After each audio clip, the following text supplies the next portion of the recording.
சில பேர் சொல்லுவாங்க, அவன்கிட்ட உண்மையான முகம் தெரியாம இத்தனை நாள் அவன்கிட்ட பழகிட்டேனே அப்படின்னு.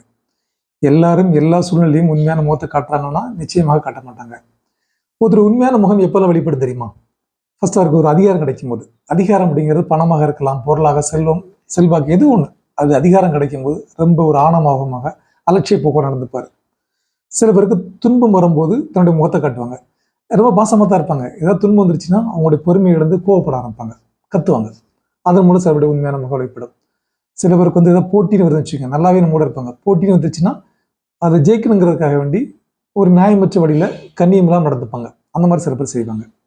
சில பேர் எப்பவும் நார்மலாக தான் இருப்பாங்க. ட்ரிங்க்ஸ் பண்ணிட்டாலோ இல்லை போதைக்கு அடிக்ட் ஆகிட்ட போதை பழக்கத்தில் இருக்கும் போதோ அவங்களுக்கு இன்னொரு முகம் வெளிப்படும். அப்படி இப்படி அப்படிங்கிற மாதிரி ஏதாவது தரக்குறைவாக பேசுவாங்க, இதாக பண்ணுவாங்க. சில பேர் தனிமையில் இருக்கும்போது அவங்களோட உண்மையான முகத்தை காட்டுவாங்க. சில பேர் ஃபார் எக்ஸாம்பிள் இந்த சோசியல் மீடியாக்கள் எல்லாம் அவங்களோட சில பேர் பண்ற கமெண்ட்டை வச்சு அவங்களோட முகம் நம்ம தெரிஞ்சுக்கலாம். இவங்க இந்த கேட்டகரிலாம் இருப்பாங்க. ரொம்ப கீழ்த்தரமா சில பேர் கமெண்ட் பண்ணுவாங்க. சில பேர் கீழ்த்தரமாக பதிவு போடுவாங்க, மறைமுகமாக அந்த மாதிரிலாம் செய்வாங்க. இதை வச்சுன்னா ஒருத்தர் உண்மையான முகத்தை கண்டுபிடிச்சிக்கலாம். அது அல்லாம எப்பவுமே நம்ம ஒருத்தர் உண்மையான முகத்தோட இருப்பார் அப்படின்னு எதிர்பார்க்கறது ரொம்ப தப்பு. நாம தான் கொஞ்சம் கவனமாக நடந்துக்கணும்.